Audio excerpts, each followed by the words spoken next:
Vamos a continuar leyendo Camisas Negras y Rojas de Michael Parenti. Capítulo 6. El paraíso del libre mercado se dirige hacia el este. Parte 1. La restauración del capitalismo en los antiguos países comunistas ha tomado diferentes formas. En Europa del Este y la Unión Soviética implicó el derrocamiento de los gobiernos comunistas. En China procedió dentro del marco de un sistema comunista, como parece estar sucediendo en Vietnam y tal vez sucederá eventualmente en Corea del Norte y Cuba. Mientras el gobierno chino continuaba bajo un liderazgo nominalmente comunista, el proceso de penetración del capital privado continúa más o menos sin obstáculos, reprimiendo a la izquierda. Los anticomunistas que tomaron el poder en Europa del Este y la Unión Soviética entre 1989 y 1991 se propusieron a imponer el dominio burgués sobre la vida política y cultural, purgando a los comunistas del gobierno, los medios de comunicación, las universidades, las profesiones y los tribunales. Si bien se presentaban como reformadores democráticos, pronto se impacientaron con las formas en que las formas democráticas de resistencia popular limitaban sus esfuerzos por instalar un capitalismo de libre mercado sin restricciones. En Rusia, colaboradores del presidente Boris Yeltsin hablaron de los peligros de la democracia y se quejaron de que la mayoría de los órganos representativos se han convertido en un obstáculo para nuestras reformas de mercado. Aparentemente, el libre mercado, lo que para los reformadores era la base misma de la democracia política, no pudo ser introducido a través de medios democráticos. En 1992, los presidentes de Polonia, Checoslovaquia y Rusia exigieron que se suspendieran sus parlamentos y que se les permitiera gobernar por decreto presidencial, con medidas represivas contra los extremistas y los nostálgicos que se resistían a las reformas del libre mercado. Su objetivo no era regresar el poder al pueblo, sino que los privilegiados volviesen a obtener ganancias. Este proceso de democratización a través de la represión comenzó incluso antes de que tuviese lugar el derrocamiento del comunismo como tal. En 1991, el presidente soviético Mikhail Gorbachev, presionado por el presidente ruso Yeltsin, anunció que el Partido Comunista de la URSS ya no tenía estatus legal. Los fondos y los edificios de los miembros del partido fueron confiscados. Se prohibió a los trabajadores participar en cualquier tipo de actividad política en los lugares de trabajo. Se censuraron 6 periódicos de izquierda, mientras que todos los demás medios, muchos de ellos abiertamente reaccionarios, disfrutaron de una distribución ininterrumpida. Los medios estadounidenses, e incluso muchos en la izquierda estadounidense, elogiaron estos actos de represión y los vieron como un avance en las reformas democráticas. Gorbachev luego exigió que el Congreso soviético se aboliera. Se había resistido demasiado al cambio. En realidad, el Congreso no se opuso al debate democrático y a las elecciones multipartidistas. Estas ya estaban en práctica. A lo que se resistía era un capitalismo de libre mercado desenfrenado, y por eso era necesario desecharlo. Gorbachev cortó reiteradamente los micrófonos durante el debate y amenazó con abolir el Congreso por decreto de emergencia. Forzó una votación 3 veces hasta conseguir la ansiada abolición. Estos métodos tiránicos fueron reportados en los medios estadounidenses sin ningún comentario crítico. Lo que sirvió de excusa a Yeltsin y a Gorbachev para ejercer toda esta represión fue un curioso incidente que tuvo lugar en agosto de 1991, cuando un nervioso grupo de líderes, articulando frases vagas sobre el deterioro de la vida en la Unión Soviética, intentó un extraño golpe de Estado en contra del gobierno de Gorbachev, golpe que fue aplacado antes de convertirse en algo mayor. Semanas más tarde, el Washington Post señaló con entusiasmo que la derrota del golpe fue un triunfo para la clase adinerada soviética. Entre los más férreos opositores del golpe se encontraron empresarios privilegiados y miles de miembros de la bolsa de valores rusa, que ganaban por lo general 20 veces el salario promedio del ciudadano soviético. Se dirigieron a las calles de Moscú para defender su derecho a comerciar. Fracasó el golpe, triunfó la democracia. Los empresarios privados aportaron más de 15 millones de rublos para comprar alimentos y equipos para los defensores. A un corredor le llamó la atención la poca cantidad de trabajadores que respondieron al llamado de Yeltsin para defender la democracia. A lo mejor existe otra explicación para la audaz respuesta de esta clase inversora al golpe armado. En realidad, no hubo ningún golpe, dice Boris Kagarlitsky, un crítico socialista del comunismo. Los soldados estaban desarmados y confundidos. Los tanques que se solicitó no tenían dirección alguna, y los líderes del llamado golpe no intentaron tomar el poder. El verdadero golpe, dice Kagarlitsky, se produjo después, cuando Boris Yeltsin utilizó el incidente para ir más allá de los límites de sus poderes constitucionales y desmantelar la propia Unión Soviética, haciendo que la República Rusa absorbiese todo. Mientras afirmaba estar deshaciendo el viejo régimen, Yeltsin derrocó el nuevo gobierno democrático soviético de 1989-1991. A fines de 1993, al enfrentar una fuerte resistencia popular a sus duras políticas de libre mercado, Yeltsin se pasó de la raya. Disolvió por la fuerza el Parlamento ruso y todos los demás órganos representativos electos del país, incluidos los consejos municipales y regionales. Abolió el Tribunal Constitucional de Rusia y lanzó un ataque armado contra el edificio parlamentario, matando a unos 2000 opositores y manifestantes. Miles más fueron encarcelados sin cargos ni juicio, y cientos de funcionarios electos fueron investigados. Yeltsin prohibió las actividades políticas de todos los sindicatos, cerró varios periódicos, ejerció un control monopólico sobre todos los medios de difusión e ilegalizó permanentemente 15 partidos políticos. Desechó unilateralmente la Constitución y presentó al público una nueva que le otorgaba al presidente un poder casi absoluto sobre la política, mientras que el Parlamento elegido democráticamente prácticamente quedaba de adorno. Estos asesores políticos estadounidenses operaron en estricto secreto para evitar que la gente pensara que interferían en los asuntos internos de Rusia, lo que de hecho hicieron. Aconsejaron a Yeltsin de que no hiciera discursos extensos y le incitaron, en cambio, a pronunciar pequeños eslóganes y a que se tomara fotografías. Identificaron problemas e imágenes que podría explotar y que debía evitar. El politólogo Larry Sabato, quien durante mucho tiempo se opuso a la participación de consultores estadounidenses en elecciones extranjeras, puntualizó que se puede despojar a los estadounidenses de su ciudadanía por votar en elecciones extranjeras. ¿Por qué, entonces, debería ser aceptable influir en la votación de millones de personas en el extranjero? Además, indicó que ningún extranjero puede contribuir con dinero a los candidatos estadounidenses o ser parte de su equipo de asesores de campaña, pero los líderes estadounidenses pueden enviar grandes sumas de dinero y equipos secretos de asesores para manipular e influir las elecciones extranjeras. Esto es solo otro ejemplo del doble rasero bajo el cual opera la política estadounidense. Aparentemente, la nueva constitución habría sido aprobada en un referéndum realizado en diciembre de 1993. Sin embargo, una comisión nombrada por el mismo Yeltsin descubrió que solo el 46% de los votantes había participado, en lugar del 50% requerido para ratificar una constitución. Prácticamente nadie dijo una palabra con respecto a que Yeltsin estuviera gobernando bajo una constitución ilegal. Por todos estos crímenes, fue aclamado como un defensor de la democracia por parte de los líderes y medios estadounidenses. Lo que más les gustó de Yeltsin fue que nunca vaciló en su apoyo a la privatización.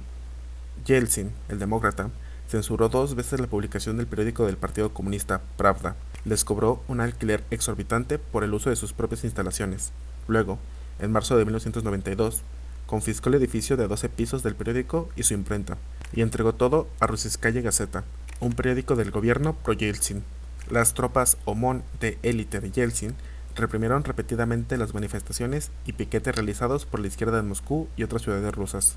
El diputado parlamentario Andrei Atsersis, independiente, y el diputado Valentín Martenianov, comunista, quienes se opusieron enérgicamente al gobierno de Yeltsin, fueron víctimas de asesinato político.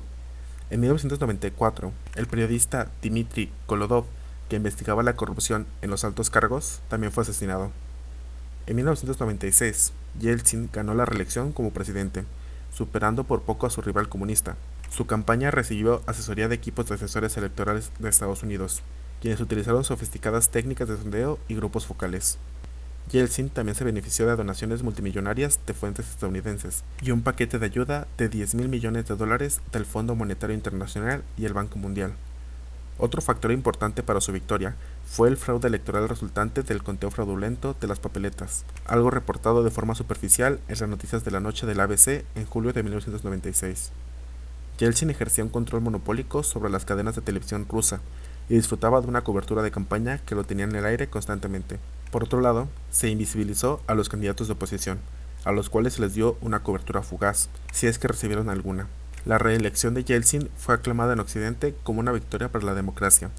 En realidad, fue una victoria para el capital privado y los medios monopólicos, lo que no es sinónimo de democracia, aunque a menudo se ha tratado como tal por los políticos y líderes de opinión estadounidenses. Yeltsin estaba comprometido con el capitalismo, no con la democracia. En marzo de 1996, varios meses antes de las elecciones, cuando las encuestas señalaron que se encontraba prácticamente empatado al candidato comunista Gennady Zyuganov, Yeltsin redactó decretos que harían posible cancelar las elecciones, cerrar el parlamento y prohibir el Partido Comunista. Pero fue disuadido por sus asesores, que temían que las medidas incitaran demasiada resistencia. Aunque decidió no cancelar las elecciones, Yeltsin estaba decidido a no perder jamás el gobierno a un comunista si es que llegase a perder. Durante su campaña de 1996, Yeltsin y sus asociados anunciaron repetidamente que una victoria comunista resultaría en una guerra civil. En efecto, estaban expresando su voluntad de desechar la democracia y recurrir a la fuerza y la violencia si las elecciones no salían como esperaban. Sus amenazas fueron tomadas bastante en serio. Las encuestas mostraron que alrededor de la mitad de la población creía que se produciría una guerra civil si ganaban los comunistas. Yeltsin recibió un potente apoyo de la Casa Blanca y los medios estadounidenses. Un editor de The Nation preguntaba, ¿qué pasaría si un presidente comunista elegido popularmente en Rusia hubiera seguido las duras políticas de privatización de Yeltsin, hundiendo su país en la pobreza, entregando la mayoría de sus activos más importantes a un pequeño segmento de antiguos funcionarios comunistas, reprimiendo a los disidentes, utilizando tanques para disolver un parlamento, elegido por el pueblo, que se oponía a sus políticas, reescribiendo la constitución para otorgarse un poder casi dictatorial, y haciendo todas las demás cosas que ha hecho Yeltsin? Los políticos estadounidenses estarían entusiasmados por la reelección de este comunista y guardarían silencio sobre todas sus transgresiones. Se trata de una pregunta retórica. El editor de The Nation supone que la respuesta es no. Yo, por otro lado, respondería, sí, por supuesto. Los líderes estadounidenses no tendrían problemas para apoyar a este presidente comunista, ya que sería comunista solo de nombre. En realidad, se trataría de un devoto agente de la restauración capitalista. Basta con mirar cómo las sucesivas administraciones de Washington han cultivado relaciones amistosas con los actuales líderes comunistas en China, pasando por alto e incluso justificando sus crímenes. A medida que los líderes en China abren su país a la inversión privada y a la creciente desigualdad económica, ofrecen una fuerza laboral desposeída lista para trabajar horas de 2 dígitos por un salario de subsistencia, lo cual brindaría sustanciosas ganancias a las multinacionales. Los líderes político-económicos de Estados Unidos saben lo que están haciendo, incluso si algunos editores en este país no lo saben. Su mirada está en el dinero, no en el color del maletín en que se entrega. Desde la caída del comunismo en varios países de Europa del Este, las fuerzas derechistas del libre mercado disfrutaron de una importante ayuda financiera y organizativa brindada por agencias estadounidenses, como National Endowment for Democracy, el Free Trade Union Institute de la AFL-CIO, un grupo íntimamente ligado a la CIA, y la Free Congress Foundation, organización de ideología religiosa anticomunista y conservadora. A lo mejor el lector tendría interés en consultar los últimos trabajos de Shane Gervasi, 2 estudios a profundidad de la desestabilización orquestada por Occidente a la Unión Soviética, Covert Action Quarterly, otoño de 1990, e invierno de 1991-1992. Los comunistas y los marxistas tuvieron que soportar la represión política en Europa del Este. En Alemania Oriental se embargó las propiedades y oficinas del Partido del Socialismo Democrático, las cuales estaban financiadas por los propios miembros del partido, en un intento por llevarlos a la bancarrota. En Letonia, el activista comunista Alfred Rubiks, que protestó en contra de las injusticias de la reforma del libre mercado, lleva años en prisión sin derecho a juicio. Rubiks fue puesto en libertad por buen comportamiento en noviembre de 1997. En Lituania, los líderes comunistas fueron torturados y luego encarcelados por largos periodos de tiempo. El presidente anticomunista de Georgia, Zviad Kamsakurdia, encarceló a opositores de unos 70 grupos políticos sin derecho a juicio. Estonia celebró elecciones libres en las que se prohibió votar al 42% de la población debido a sus raíces rusas, ucranianas o bielorrusas.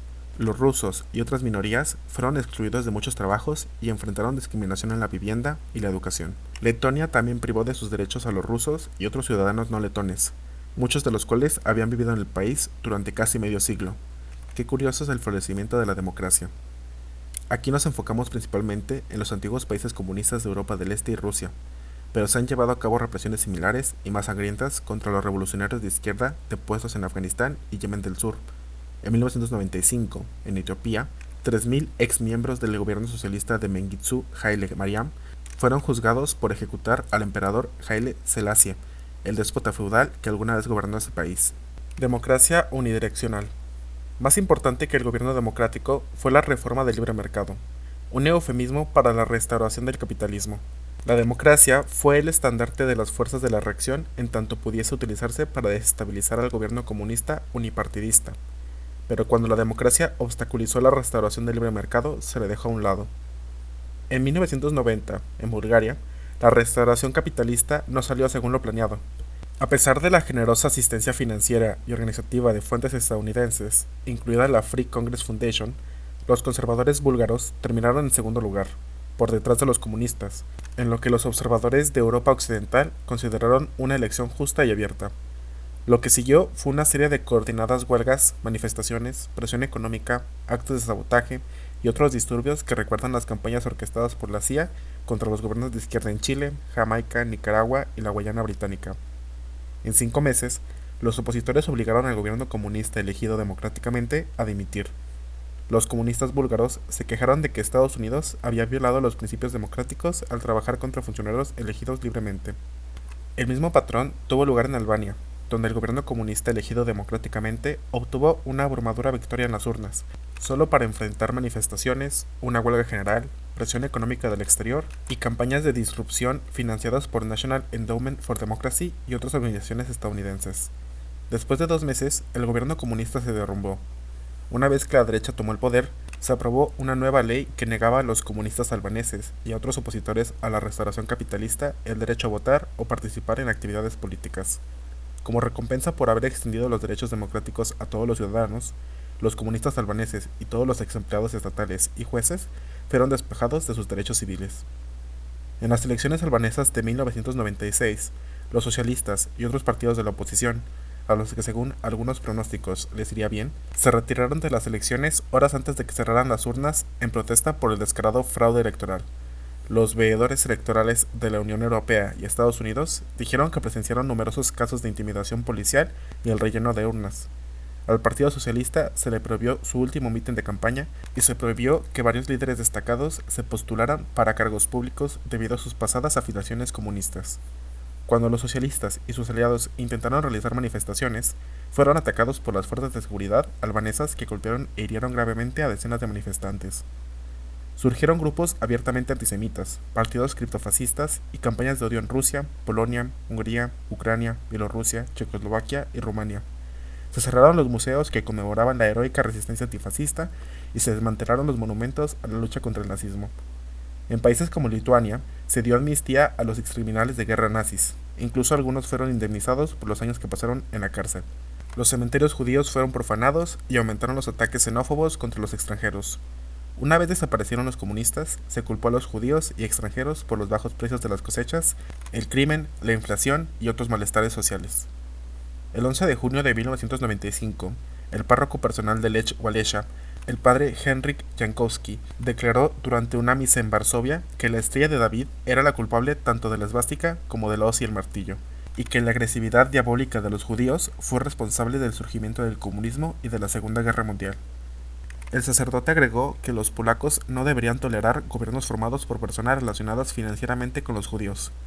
Walesa, quien estuvo presente durante el sermón, declaró que su amigo Jankowski no era antisemita, sino simplemente se lo había malinterpretado. En lugar de retractarse de sus comentarios, Jankowski arrojó las mismas bilis en una entrevista posterior en la televisión. Casi por esas fechas se pudieron ver carteles que decían: "Lleven a los judíos a la cámara de gas" y "Abajo la conspiración judío-comunista", en una manifestación de solidaridad que aglutinó a 10.000 personas en Varsovia. Ni la Iglesia ni el Estado se pronunciaron al respecto. Las políticas económicas del régimen fascista de Pinochet en Chile fueron admiradas abiertamente por el gobierno capitalista recién instalado en Hungría. En 1991 asistieron a un seminario sobre economía chilena en Santiago destacados políticos y economistas de la próxima abolida URSS y disfrutaron de un cordial encuentro con el general Pinochet. El dictador chileno también recibió una amistosa entrevista en Literatura Gazeta, un importante periódico ruso. El ex jefe de seguridad de Yeltsin, Alexander Lebev, es un admirador de Pinochet. En lugar de transformarse en estados capitalistas, algunas naciones comunistas fueron completamente destruidas. Además de la Unión Soviética, está la República Democrática Alemana, o Alemania Oriental, que fue absorbida por la República Federal de Alemania. Yemen del Sur, que fue atacada y aplastada por Yemen del Norte. Etiopía fue ocupada por fuerzas de Tigre y Eritrea, que encarcelaron a un gran número de etíopes sin derecho a juicio, expropiaron sus bienes, suprimieron su educación, negocios y medios de comunicación, e impusieron una aplicación sistemática del tribalismo en la organización política y la educación. Una aplicación sistemática del tribalismo en la organización política bien podría describir el destino de Yugoslavia, una nación que fue fragmentada por la fuerza de las armas en una serie de pequeñas repúblicas conservadoras bajo el manto de las potencias occidentales. Con ese desmembramiento vino una serie de guerras, represiones y atrocidades cometidas por todos los contendientes. Una de las primeras repúblicas que se separó de Yugoslavia fue Croacia, que en 1990 fue tomada por un grupo derechista, entre los que se encontraban algunos antiguos colaboradores nazis, respaldados por el poderío armado de la Guardia Nacional Croata, un grupo protofascista bajo una constitución que convertía a serbios, judíos, gitanos y musulmanes en ciudadanos de segunda clase. Los serbios fueron expulsados del servicio civil y la policía, desalojados de sus hogares, les quitaron sus negocios y fueron sujetos a impuestos especialmente sobre la propiedad. Se censuraron los periódicos serbios en Croacia. Muchos serbios fueron expulsados de la tierra que habían habitado durante 3 siglos. Aún así, desde Occidente se celebraba el nacimiento de una nueva democracia. En 1996, el presidente de Bielorrusia, Alexander Lukashenko, un autoproclamado admirador de las habilidades organizativas de Adolfo Hitler, cerró los periódicos y estaciones de radio independientes y decretó la extinción del parlamento de oposición. Lukashenko obtuvo el poder absoluto en un referéndum bastante dudoso en el que supuestamente se inflaron los resultados, sin que nadie tuviese certeza de cuántas papeletas se imprimieron ni de qué manera se contaron. Algunos líderes de la oposición huyeron para salvar sus vidas. Bielorrusia, que alguna vez fue una rica república soviética, donde se producían tractores y televisores, ahora es un caso perdido, donde un tercio de la población vive en pobreza extrema. ¿Deberíamos rendir honores a Václav Havel? Entre los restauradores del capitalismo en el este, ninguno ha recibido más elogios de los funcionarios estadounidenses, los comunicólogos y los académicos que Václav Havel, un dramaturgo que se convirtió en el primer presidente de la Checoslovaquia postcomunista y luego en el presidente de la República Checa. Todas las personas de tendencia izquierdista que también admiraban a Havel parecen haber pasado por alto algunas cosas sobre él. Su oscurantismo religioso reaccionario, la represión antidemocrática de los opositores de izquierda y su profunda dedicación a la desigualdad económica y al capitalismo de libre mercado sin restricciones. Havel, hijo de una familia adinerada y fervientemente anticomunista, criado por institutrices y choferes, se puso al culto a la objetividad y al promedio estadístico de la democracia y la idea de que los esfuerzos sociales racionales y colectivos deben aplicarse para resolver la crisis ambiental.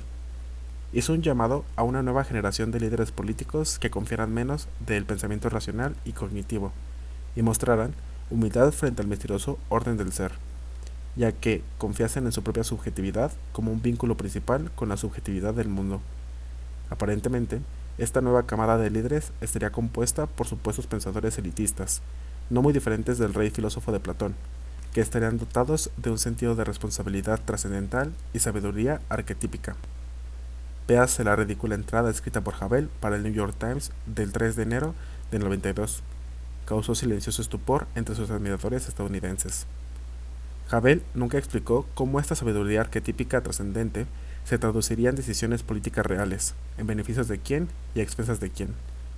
Havel pidió que la gente perseverara en la perseveración de la familia cristiana en la nación cristiana, pese a que vendía la imagen de hombre de paz y de haber afirmado que nunca vendería armas a regímenes opresores, vendió armas a Filipinas y al régimen fascista de Tailandia. En junio de 1994, se informó que el general Pinochet, el hombre que masacró la democracia chilena, estaba comprando armas en Checoslovaquia, sin que Havel dijese una palabra al respecto. Havel se unió con decisión a la guerra del Golfo llevada a cabo por George Bush, una empresa que mató a más de 100.000 civiles iraquíes. En 1991, junto con otros líderes procapitalistas de Europa del Este, Havel votó junto a Estados Unidos para condenar las violaciones de los derechos humanos en Cuba, pero nunca pronunció una palabra de condena de las violaciones de derechos humanos en El Salvador, Colombia, Indonesia o cualquier otro estado clientelar a Estados Unidos. En 1992, el presidente de Checoslovaquia, el gran demócrata Václav Havel, exigió que se suspendiera el parlamento y se le permitiera gobernar por decreto, para impulsar mejor las reformas del libre mercado. Ese mismo año, firmó una ley que convertía la apología del comunismo en un grave delito con una pena de hasta 8 años de prisión. Afirmó que la Constitución checa le exigía que la firmara. De hecho, como él sabía, la ley violaba la Carta de Derechos Humanos que estaba incorporada en la Constitución checoslovaca. En cualquier caso, no requeriría su firma para convertirse en ley. En 1995, apoyó y firmó otra ley antidemocrática que prohibía a los comunistas y excomunistas trabajar en entidades públicas. La propagación del anticomunismo sigue siendo una de las principales prioridades de Havel. Dirigió una frenética campaña internacional para mantener en funcionamiento 2 estaciones de radio que Estados Unidos había financiado durante la Guerra Fría, Radio Free Europe y Radio Liberty, para que pudieran seguir saturando Europa del Este con su propaganda anticomunista. Bajo el gobierno de Havel, se aprobó una ley que tipificaba como delito propagar el odio nacional, religioso y de clase. En efecto, Las críticas a los intereses de la gran burguesía ahora eran ilegales y se agrupaban injustificadamente con la intolerancia étnica y religiosa. El gobierno de Havel advirtió a los sindicatos que no se involucraran en la política. A algunos sindicatos militantes se les confiscaron sus bienes para luego entregarlos a sindicatos amarillos. En 1995, Havel dijo que la revolución contra el comunismo no sería completa hasta que todo fuese privatizado. El gobierno de Havel remató las propiedades de la Unión Socialista de la Juventud, que contaba con campamentos, salas de recreación e instalaciones culturales y científicas para niños, y puso las propiedades bajo la administración de 5 sociedades anónimas a expensas de los jóvenes a los que echó a deambular a las calles. Gracias a los programas checos de privatización y restitución, las fábricas, las tiendas, las haciendas, las casas y gran parte de las tierras públicas se vendieron a precios de gallina robada a capitalistas extranjeros y nacionales. En la República Checa y Eslovaca, a los antiguos aristócratas o a sus herederos se les estaban devolviendo todas las tierras que sus familias habían tenido antes de 1918, bajo el Imperio Austrohúngaro, despojando a los ocupantes anteriores y enviando a muchos de ellos a la indigencia. El mismo Havel tomó posesión personal de las propiedades públicas que habían pertenecido a su familia 40 años antes. Si bien aparentaba ser un filántropo en busca del bien común, en realidad lo que buscaba era servirse a sí mismo. Por todo esto, algunos de nosotros no tenemos cálidos y bondadosos sentimientos hacia Václav Havel. La colonización del Este. Una vez que los restauradores del capitalismo en Europa del Este y la antigua Unión Soviética tomaron el poder estatal, trabajaron duro para asegurarse de que el nuevo orden de saqueo corporativo, codicia individual, bajos salarios, cultura pop sin sentido y democracia electoral limitada se afianzara. Se propusieron a desmantelar las unidades productivas públicas y toda la red de programas sociales que alguna vez sirvieron al pueblo. Integraron a los antiguos países comunistas en el sistema capitalista global mediante la expropiación de sus tierras, mano de obra, recursos naturales y mercados, transformándolos rápidamente en naciones empobrecidas del tercer mundo. Todo esto fue aclamado en la prensa corporativa estadounidense como un gran avance para la humanidad. Las antiguas naciones comunistas están siendo recolonizadas por el capital occidental. La mayor parte de su comercio exterior ahora está controlado por corporaciones multinacionales. Al igual que los países del tercer mundo, se ven privadas cada vez más de los mercados de las demás. El comercio, que alguna vez fue significativo y mutuamente beneficioso entre ellas, se ha reducido drásticamente, ya que sus economías se vinculan a las necesidades de inversión y extracción del capitalismo global. En lugar de un desarrollo mutuo, ahora están experimentando el mal desarrollo impuesto por el capital monopolista global. Las corporaciones multinacionales se están mudando a Rusia para explotar vastas reservas de petróleo y gas natural, además de ricos depósitos minerales que les pueden brindar enormes ganancias y que no benefician al pueblo ruso. A pesar de las protestas de ambientalistas estadounidenses y rusos, los intereses madereros estadounidenses, con el apoyo financiero de un fondo de riesgo patrocinado por el Pentágono, se preparan para talar los espesos bosques de Siberia, una región que posee una quinta parte de los bosques del planeta y es el hábitat de muchas especies raras. Toda la ayuda a los antiguos países comunistas se canaliza al sector privado. Como se señaló en The Guardian, los cientos de millones de dólares generados por los programas de ayuda occidentales han beneficiado principalmente a las empresas occidentales que se dirigieron al este para aprovecharse de las minas. Cuando Rumanía inauguró un mercado extrabursátil para negociar acciones de privatización, los 20 millones de dólares en costos iniciales fueron cubiertos en gran parte por la Agencia de los Estados Unidos para el Desarrollo Internacional. En 1996, el Fondo Monetario Internacional otorgó un préstamo de 10.200 millones de dólares a Rusia, con términos que exigían la privatización de la agricultura y otros activos estatales, y la eliminación de los subsidios a los combustibles y los servicios sociales. La ayuda estadounidense se utiliza para ayudar a los inversores privados a comprar propiedades públicas y a extraer materias primas de propiedad pública de los países de Europa del Este en las condiciones de inversión más favorables. Con el advenimiento de la inversión privada en el este, la producción no creció como se prometió, sino que se redujo drásticamente. Cientos de las empresas estatales más atractivas y solventes han sido privatizadas, a menudo regaladas a precios ridículos a inversionistas extranjeros, mientras que otras empresas estatales han sido descapitalizadas o llevadas a la bancarrota. Entre 1989 y 1995, en lo que ahora es la República Checa, casi el 80% de todas las empresas fueron privatizadas y la producción industrial se contrajo en 2/3. La privatización en Polonia hizo que la producción se redujera en 1/3 entre 1989 y 1992.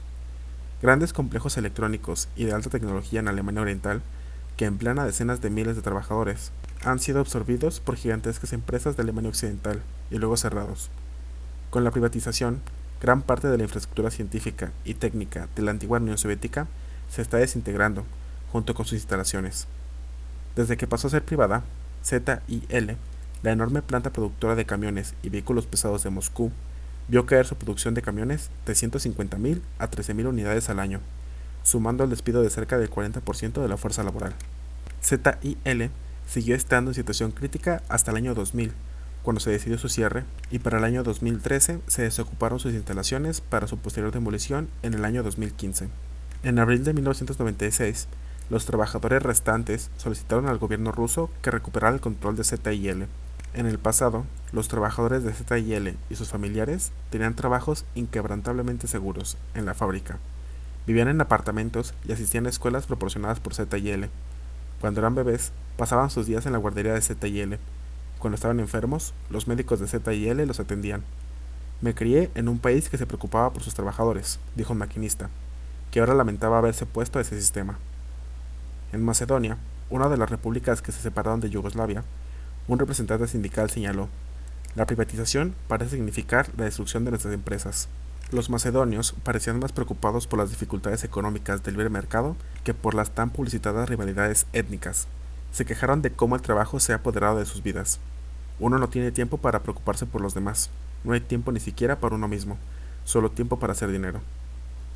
La producción agrícola de cereales, maíz, ganado y otros productos se desplomó en los antiguos países comunistas, ya que miles de cooperativas agrícolas fueron disueltas a la fuerza. Los nuevos agricultores privados tienen pequeñas parcelas y a menudo no pueden obtener préstamos, semillas, fertilizantes o maquinaria, y están perdiendo rápidamente sus propiedades y volviendo a la agricultura de subsistencia. Las cooperativas agrícolas de Hungría habían sido un sector de la economía socialista que se desempeñó bastante bien, pero con la privatización, la producción agrícola cayó un 40% en 1993.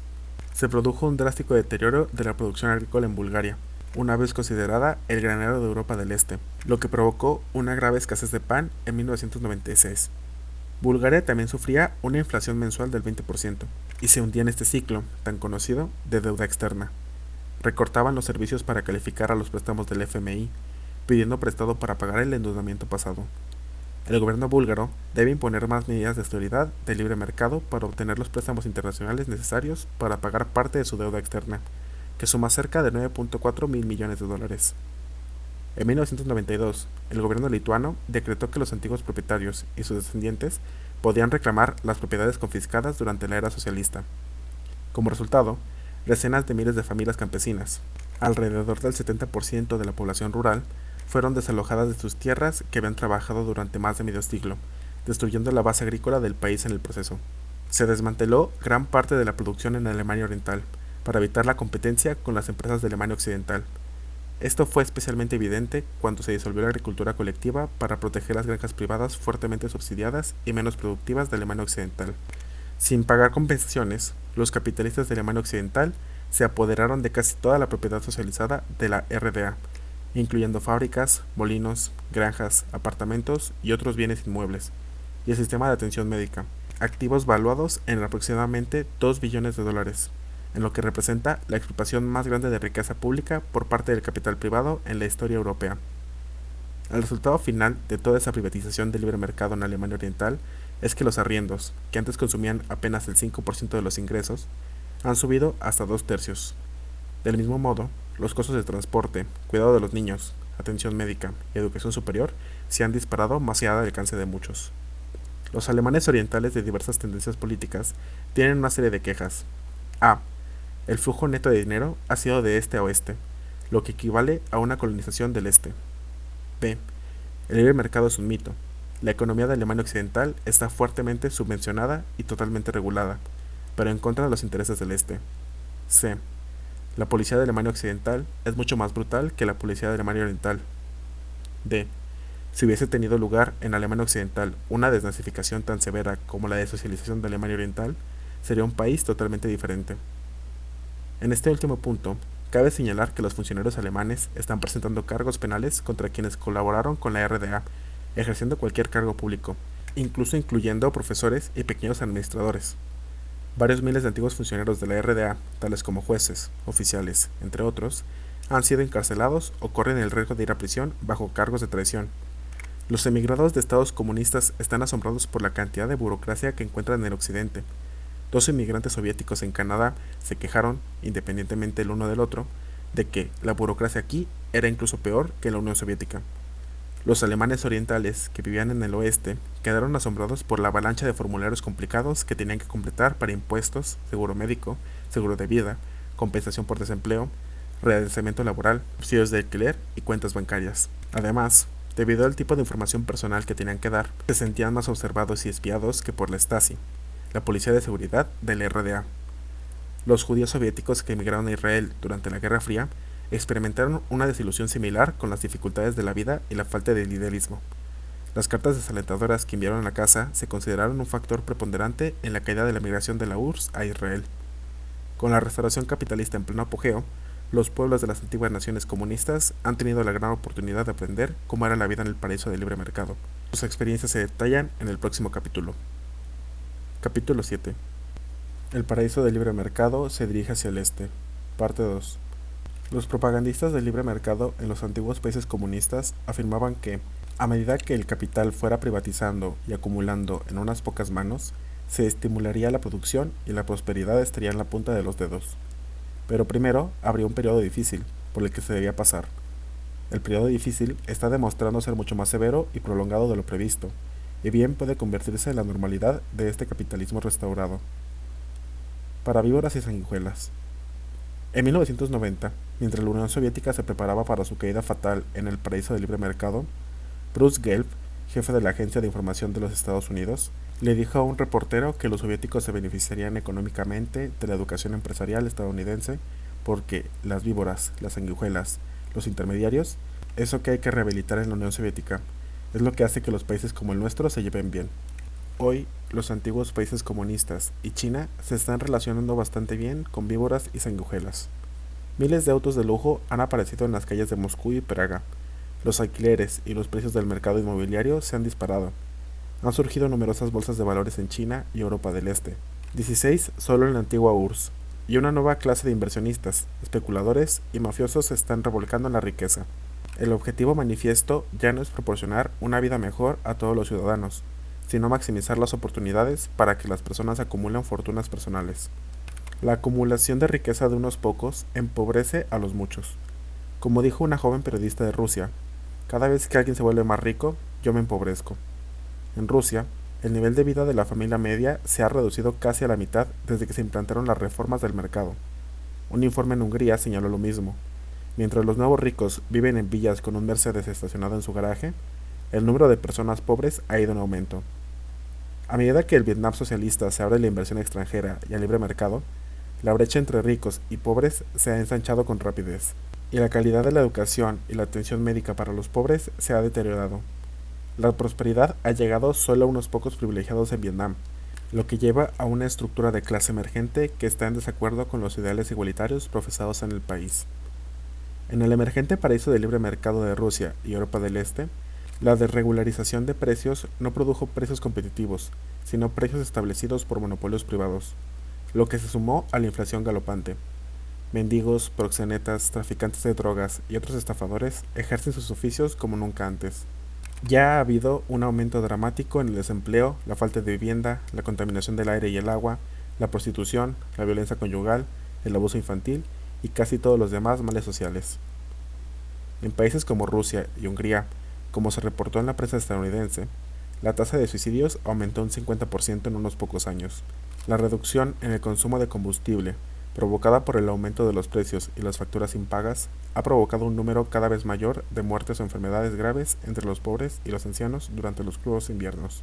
En Rusia, los médicos y las enfermeras de las clínicas públicas ahora están muy mal remunerados. Las clínicas de salud gratuitas están cerrando. Más que nunca, los hospitales sufren condiciones insalubres y escasez de jeringas desechables, agujas, vacunas y equipos modernos. Muchos hospitales ahora no tienen agua caliente, algunos no tienen agua en absoluto. El deterioro de los programas de inmunización y los estándares de salud ha permitido que la poliomielitis retorne gravemente, junto con la tuberculosis, el cólera, la difteria, la disentería y las enfermedades de transmisión sexual. La adicción a las drogas ha aumentado considerablemente. Los hospitales de Rusia están luchando para tratar a un número cada vez mayor de adictos con niveles decrecientes de financiación.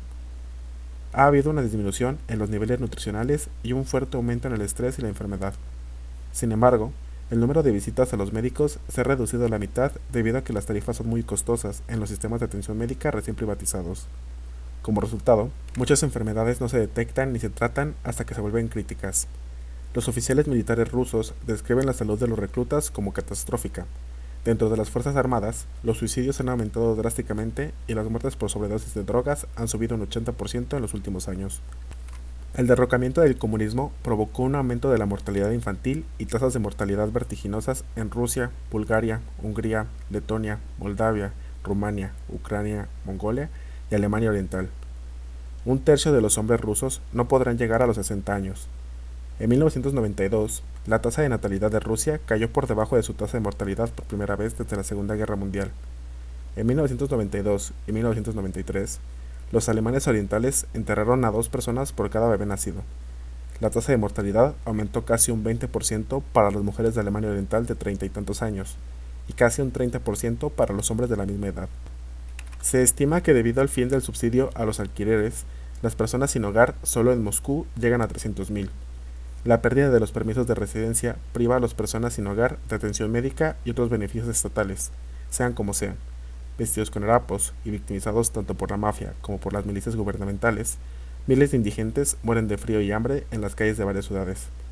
En Rumania, miles de niños sin hogar viven en las alcantarillas y estaciones de tren, inhalando pegamento para adormecer su hambre, mendigando y siendo presa de los acosadores. En Mongolia, cientos de niños sin hogar viven en las alcantarillas de Ulaanbaatar. Antes de 1990, Mongolia era una nación próspera que se había beneficiado de la ayuda financiera y técnica de la Unión Soviética y de Europa del Este. Sus nuevos centros industriales producían artículos de cuero, productos de lana, textiles, cemento, carne, granos y madera. La era comunista mejoró drásticamente la calidad de vida de la gente, logrando niveles encomiables de desarrollo social a través de medidas de bienestar social patrocinadas por el Estado. Pero la privatización y la desindustrialización del libre mercado han traído desempleo, pobreza masiva y desnutrición generalizada a Mongolia. Terapia de shock para las mayorías. Las tasas de desempleo han aumentado hasta un 30% en países que alguna vez conocieron el pleno empleo bajo el comunismo. Una trabajadora polaca afirma que los desempleados prácticamente no pueden encontrar trabajo después de los 40 años. Las mujeres polacas dicen que la desaparición económica llega antes para ellas, ya que para conseguir un trabajo, como dice una de ellas, debe ser joven, no tener hijos y tener un gran pecho. La seguridad ocupacional ahora es casi inexistente y las lesiones y muertes en el lugar de trabajo han aumentado drásticamente. Los trabajadores ahora trabajan más duro y durante más tiempo por menos salarios, a menudo en condiciones de explotación. Maestros, científicos, trabajadores de fábricas y muchos otros luchan durante meses sin pago, ya que sus empleadores se quedan sin fondos. Las oleadas de huelgas y paros laborales en Rusia y Europa del Este reciben un tratamiento antipático en la prensa de esos países. Incluso en los pocos países restantes en los que los gobiernos comunistas mantienen el control, como China, Vietnam y Cuba, la apertura a la inversión privada ha contribuido a una creciente desigualdad. En Cuba, la economía del dólar ha traído consigo un crecimiento de la prostitución, incluyendo de niñas de 11 y 12 años, mendigos sin techo y tratos en el mercado negro con turistas. En China, hay trabajadores que ahora trabajan de 12 a 16 horas al día, con salarios de subsistencia, sin tener un día libre. Aquellos que protestan contra las malas condiciones de seguridad y salud corren el riesgo de ser despedidos o encarcelados. Las reformas de mercado en China también han traído el retorno del trabajo infantil. Creo que esto es lo que sucede cuando tienes empresas privadas, dice la señora Peng, una joven migrante que tiene dudas sobre la nueva China. En las empresas privadas, ya sabes, los trabajadores no tienen derechos. En toda Europa del Este, los sindicatos se han debilitado o han desaparecido. La licencia por enfermedad, la licencia por maternidad, las vacaciones pagadas y otros beneficios laborales que antes se daban por sentados bajo el comunismo han sido recortados o abolidos. Los sanatorios de trabajadores, centros de vacaciones, clínicas de salud, centros deportivos y culturales, guarderías infantiles, escuelas y otras características que hicieron de las empresas comunistas algo más que lugares de trabajo, casi han desaparecido. Las casas de descanso que antes estaban reservadas para los trabajadores han sido privatizadas y convertidas en casinos, clubes nocturnos y restaurantes para los nuevos ricos.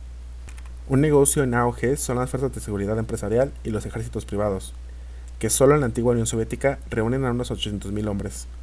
Otro emperador elegido por la juventud de la clase trabajadora es el inmenso aparato estatal de represión, que ahora es más formidable que el del periodo soviético. Hoy, este aparato es numéricamente superior a las Fuerzas Armadas, mejor pagado y mejor equipado. Después de todo, el verdadero enemigo del régimen está dentro. Los ingresos reales se han reducido entre un 30 y un 40% en los países excomunistas. Solo en 1992, Rusia vio caer su gasto de consumo en un 38%.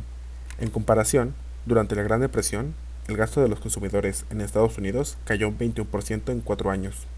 Tanto en Polonia como en Bulgaria, se estima que el 70% de la población vive ahora por debajo o justo por encima del umbral de la pobreza. En Rusia, es del 75 al 85%, con un tercio de la población que apenas subsiste en absoluta desesperación económica. En Hungría, que ha recibido la mayor parte de la inversión de Occidente de Europa del Este, más de un tercio de sus ciudadanos viven en la más absoluta pobreza. El 70% de los hombres tienen 2 o más trabajos, trabajando hasta 14 horas al día, según el Ministerio de Trabajo.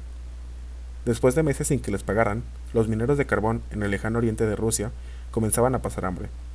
Para agosto de 1996, 10.000 de ellos habían dejado de trabajar simplemente porque estaban demasiado débiles por el hambre. Como no se extraía carbón, las centrales eléctricas de la región comenzaron a cerrar, amenazando con un apagón que dañaría aún más a la industria y el comercio de la costa del Pacífico de la nación. Los europeos orientales son testigos de escenas que son bastante comunes en Occidente, pero que todavía son desgarradoras aquí. El anciano hurgando en los barriles de basura en busca de artículos desechados. La anciana rebuscando en una caja de huesos en un mercado de carne en busca de uno con suficiente cartílago para hacer un caldo. Con sus ahorros y pensiones tragados por la inflación, los ancianos jubilados llenan las aceras de Moscú vendiendo sus prendas de vestir y otras mercancías patéticas, mientras soportan el acoso de la policía y los matones. Un anciano ruso se refería a esta pobreza, de la que solo unos pocos han escapado, mientras que algunos se han vuelto extremadamente ricos. Crimen y corrupción. Con la ética socialista dando paso a la codicia privada, la corrupción asumió formas nuevas y virulentas en los países postcomunistas. Funcionarios de alto y bajo rango están al acecho, incluyendo a la policía. El ministro de Seguridad ruso calculó que un tercio del petróleo ruso y la mitad del níquel ruso enviados fuera del país fue robado. Entre los que disfrutaron de las asombrosas ganancias de este saqueo se encontraban Shell Oil y British Petroleum. En abril de 1992, el presidente del Banco Central de Rusia admitió que al menos 20.000 millones de dólares habían sido sacados ilegalmente del país y depositados en bancos occidentales. Jugosas instalaciones públicas se venden en silencio a precio de remate a cambio de pagos a los funcionarios que presiden las ventas. Los funcionarios gubernamentales compran bienes de contratistas privados al doble del precio normal a cambio de sobornos. Los directores de las fábricas venden productos elaborados por el Estado a precios estatales bajos a sus propias empresas privadas, para que luego los revendan a precios de mercado para obtener una enorme ganancia. Un miembro del Ayuntamiento de Moscú estimó que la corrupción ascendía a cientos de miles de millones de dólares. Si estos fondos fueran las arcas estatales en lugar de los bolsillos privados, podríamos alcanzar nuestro presupuesto 3 o 4 veces. Junto con la corrupción, hay un recrudecimiento del crimen organizado. En Rusia, más de 100 mafias ahora extorsionan al 80% de todas las empresas.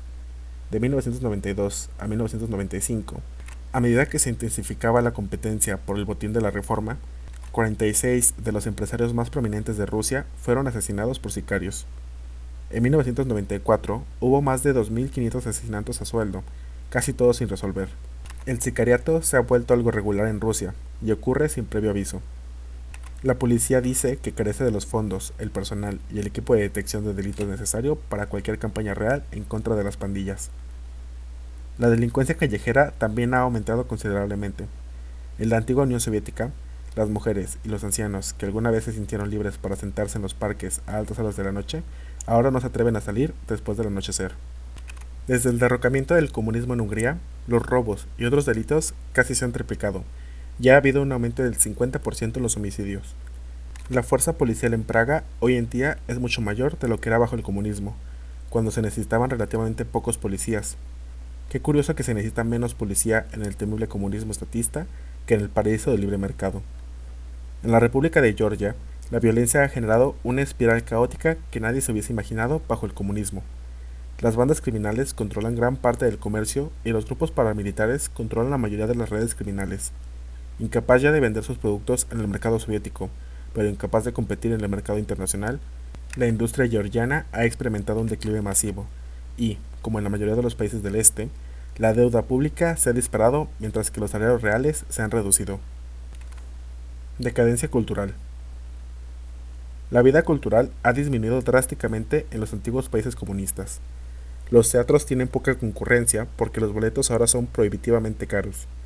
Las industrias cinematográficas de propiedad pública en países como Rusia, Polonia, Checoslovaquia y la República Democrática Alemana, que produjeron una serie de películas valiosas, han sido desfinanciadas o compradas por empresarios occidentales y ahora hacen dibujos animados, comerciales y videos musicales. Las cadenas corporativas se han apoderado de los cines y ofrecen muchas de las mismas películas basura de Hollywood que tenemos la libertad de ver. Los subsidios para las artes y la literatura se han recortado severamente. Las orquestas sinfónicas se han disuelto o han comenzado a tocar en fiestas de barrio y otros pequeños eventos. Los países comunistas solían producir ediciones baratas, pero de calidad, de autores y poetas clásicos y contemporáneos, incluidos los de América Latina, Asia y África. Ahora se publican obras occidentales de segunda categoría. Durante la era comunista, 3 de cada 5 libros del mundo se producían en la Unión Soviética. Hoy, a medida que el costo de los libros, diarios y periódicos se ha disparado y la educación ha disminuido, el número de lectores se ha reducido casi a los niveles del tercer mundo. Los libros de una perspectiva de izquierda marxista o crítica han sido retirados de las librerías y bibliotecas. En Alemania Oriental, la Asociación de Escritores informó de un caso en el que 50.000 toneladas de libros, algunos nuevos, fueron enterrados en un vertedero. Las autoridades alemanas que se deshicieron de los libros aparentemente no sentían la suficiente libertad como para quemarlos. La educación, que alguna vez fue gratuita, ahora es accesible solo para aquellos que pueden pagar las costosas tasas de matrícula. Los planes de estudio han sido despolitizados, lo que significa que una perspectiva de izquierda crítica con el imperialismo y el capitalismo ha sido reemplazada por una conservadora que apoya, o al menos no critica, a estas fuerzas. Desfilan por las sociedades infelices de Europa del Este y Rusia los Hare Krishnas, los mormones, los munis, los testigos de Jehová, los bahá'íes, los evangélicos cristianos derechistas, los vendedores ambulantes de superación personal, los vendedores ambulantes de éxito instantáneo y otros carroñeros espiritualistas que se aprovechan de los desposeídos y los pobres desesperados, ofreciendo consuelo en el próximo mundo o la promesa de riqueza y éxito en este. El presidente de una de las empresas de construcción más grandes de Rusia lo resumió. Todo el bienestar material que tenía la gente lo perdió en una hora. Prácticamente ya no hay atención médica gratuita, educación superior accesible, no hay derecho al trabajo ni al descanso. Las casas de cultura, bibliotecas, estadios, jardines de infancia y guarderías, campamentos de pioneros, escuelas, hospitales y tiendas están cerrando. El costo de la vivienda, los servicios comunales y el transporte ya no son asequibles para la mayoría de las familias.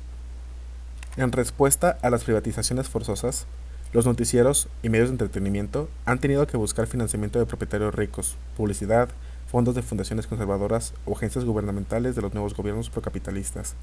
Se han sacado del aire a los programas de radio y televisión que tenían una perspectiva de izquierda, incluidos algunos programas juveniles populares. Todos los medios han sido purgados de izquierdistas y se los ha reemplazado por personas con orientaciones ideológicas funcionales al sistema. Este proceso de avance hacia un monopolio procapitalista de la comunicación ha sido descrito en los medios occidentales como democratización.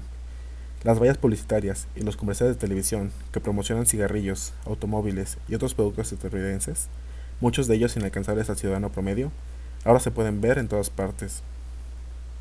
Mujeres y niños al último. La desaparición del comunismo ha traído consigo un fuerte aumento en la desigualdad de género. La nueva constitución, adoptada en Rusia, elimina las disposiciones que garantizaba a las mujeres el derecho a la licencia de maternidad paga, la seguridad laboral durante el embarazo, la atención prenatal y las guarderías. Según la ley soviética, a las mujeres se les concedía 4 meses libres con goce de sueldo completo para dar a luz y 1 año de goce parcial si decidían quedarse en casa con el niño. Además, se les permitió una licencia de hasta 3 años con la garantía de que se mantendrían sus puestos de trabajo. Sin la antigua ley comunista, que hacía que las mujeres ocupasen al menos 1/3 de los escaños en cualquier legislatura, la representación política femenina se ha reducido al 5% en algunos países. En todos los países comunistas, alrededor del 90% de las mujeres tenían trabajo, en lo que era una economía de pleno empleo.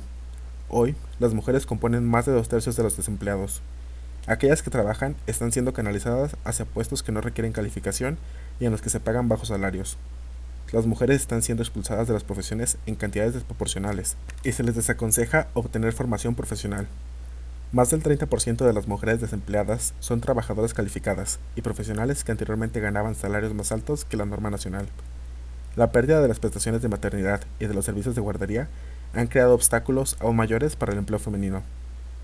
En todas las naciones de Europa del Este se ha socavado la independencia legal, financiera y psicológica de la que disfrutaban las mujeres bajo el socialismo. El divorcio, el aborto y el control de la natalidad son más difíciles de obtener. Liberada del yugo soviético, la región autónoma de Ingushetia despenalizó la poligamia y legalizó la venta de mujeres para matrimonio. Los casos de acoso sexual y violencia contra las mujeres han aumentado considerablemente. En Rusia, el número de mujeres asesinadas anualmente, principalmente por maridos y novios, se disparó de 5.300 a 15.000 en los primeros 3 años del paraíso de libre mercado. En 1994, otras 57.000 mujeres resultaron gravemente heridas en tales agresiones. Estas cifras oficiales subestiman el nivel de violencia. Los comités del Partido Comunista que intervenían en los casos de violencia doméstica ya no existen. Las mujeres también están siendo reclutadas en cantidades sin precedentes para la floreciente industria de la prostitución que atiende a los hombres de negocios nacionales y extranjeros. Incapaces de encontrar empleo en las profesiones para las que originalmente fueron capacitadas, muchas mujeres rusas y de Europa del Este, con educación excepcional, se van al extranjero para trabajar como prostitutas. Las mujeres no son las únicas que se canalizan hacia el mercado del sexo, como se reportó en Newsweek el 9 de enero de 1996. Praga y Budapest ahora compiten con Bangkok y Manila en tantos centros para la recolección de niños destinados a turistas pedófilos. El año pasado, un investigador se sorprendió al encontrar montones de pornografía infantil en las salas de recepción del Parlamento de Estonia y su Departamento de Bienestar Social. El amor libre se considera una de las nuevas libertades que pueden ofrecer la economía de mercado, escribió. Simultáneamente, el sexo en la economía de mercado también se ha convertido en una mercancía rentable. En algunos casos, los niños son secuestrados y retenidos como esclavos. Dice Tomás Katau, especialista del Consejo de Europa, esto es algo que está creciendo cada vez más. Es crimen organizado. Las condiciones de vida de los niños se han deteriorado mucho en todo el mundo excomunista. Los campamentos de verano gratuitos han sido cerrados. Los almuerzos escolares, antes gratuitos o de bajo costo, ahora son demasiado caros para muchos alumnos. El hambre infantil ahora se constituye como un grave problema escolar. Podemos encontrar a niños vendiendo licor o mendigando en las calles en lugar de asistir a clases. Tanto el crimen como la prostitución están en auge entre los jóvenes, mientras que los fondos para los servicios de rehabilitación juvenil se reducen. No sabíamos lo que teníamos. Si bien muchos intelectuales de Europa del Este siguen siendo fervientes adalides del paraíso del libre mercado, la mayoría de los trabajadores y campesinos ya no romantizan el capitalismo después de haber sentido su implacable flagelo. Se escucha con regularidad que no sabíamos lo que teníamos. Las últimas encuestas de opinión pública muestran que muchos rusos consideraban que se veía mejor durante la época de Brezhnev e incluso la era de Stalin, al menos en lo que se refiere a las condiciones económicas y la seguridad personal. Un chiste que circulaba en Rusia en 1992 decía: ¿qué logró el capitalismo en un año que el comunismo no pudo en 70? Hacer que el comunismo se vea bien. A lo largo de Europa del Este y la antigua URSS, muchas personas han admitido a regañadientes que las condiciones eran mejores bajo el comunismo. Angela Stent, anticapitalista de la Universidad de Georgetown, reconoce que la mayoría de la gente está peor que bajo el comunismo. La calidad de vida se ha deteriorado con la propagación del crimen y la desaparición de la red de seguridad social. Se cita a un trabajador siderúrgico de Alemania Oriental, diciendo: no sé si hay un futuro para mí, y no tengo muchas esperanzas. El hecho es que viví mejor bajo el comunismo. Una anciana polaca, que ahora satisface su hambre pidiendo comida a la Cruz Roja, dice: no soy roja, pero debo admitir que antes la vida de la gente pobre era mejor. Ahora las cosas son buenas, solo para los empresarios, pero no para nosotros los pobres. Una mujer de Alemania Oriental comentó que el movimiento de mujeres de Alemania Occidental apenas comenzaba a luchar por lo que ya teníamos aquí. Lo dimos por sentado debido al sistema socialista. Ahora nos damos cuenta de lo que perdimos.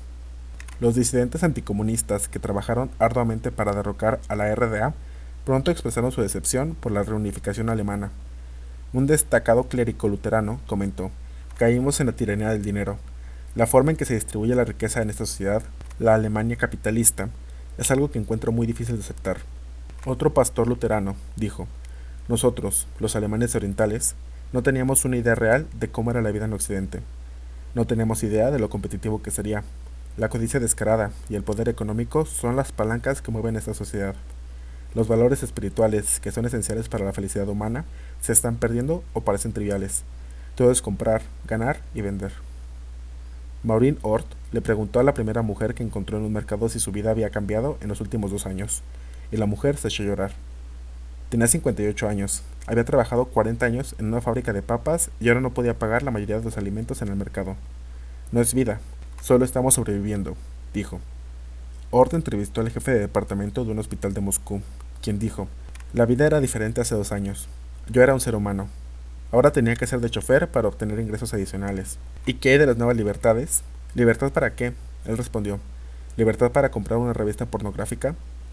Yendo por la misma línea, el exministro de Defensa de la RDA, Heinz Kessler, comentó: claro, escuché sobre la nueva libertad que la gente está disfrutando en Europa del Este. Pero, ¿cómo se define la libertad? Se ha librado a millones de personas en Europa del empleo, de la seguridad en las calles, de la atención médica y de la seguridad social. ¿La gente en el este quiere este libre mercado? Las encuestas de opinión realizadas a fines de 1993 en Rusia mostraron que solo el 27% de todos los encuestados apoyaba una economía de mercado. Por amplias mayorías, la gente creía que el control estatal sobre los precios y sobre los negocios privados es útil y que el Estado debería proporcionar trabajo a todos y nunca tolerar el desempleo. En Polonia, el 92% quería mantener el sistema estatal de asistencia social y una aplastante mayoría quería conservar la vivienda y los alimentos subvencionados y volver al pleno empleo. Aquí la mayoría de la gente, informa un corresponsal de New York Times en Moscú, tiene dudas sobre la propiedad privada. Se pregunta qué tiene de malo un sistema que brinda atención médica a bajo costo desde el nacimiento hasta la muerte, y tiene el deseo de que el Estado regule los precios nuevamente. Se reporta que en Rusia hay un pueblo amargado que piensa que la vida bajo el gobierno de un demócrata, refiriéndose a Yeltsin, es peor que bajo los ahora desaparecidos comunistas. Un informe de Varsovia se refiere a la transformación económica del libre mercado que la mayoría de los polacos ya no apoyan. Los mayores temores de la gente son la inflación, el desempleo, el crimen y la contaminación. El socialismo estatista, el sistema que no funcionó, proporcionó a todos cierta medida de seguridad. El capitalismo del libre mercado, el sistema que funciona, trajo una economía en caída libre, saqueo financiero, deterioro de condiciones sociales y el sufrimiento de las masas. En reacción, los votantes de Europa del Este han devuelto el poder a los comunistas, para que solucionen la ruina y la devastación de las naciones. Para 1996, los excomunistas y sus aliados habían obtenido victorias significativas en Rusia, Bulgaria, Polonia, Hungría, Lituania y Estonia, y en ocasiones emergieron como los bloques más fuertes en sus respectivos parlamentos. Esto se logró pese a las intimidaciones, hostigamientos policiales, desventajas monetarias, acceso restringido a las boletas, cierre de los medios y conteo de votos fraudulentos que enfrentan los partidos de izquierda en la mayoría de los países capitalistas democráticos.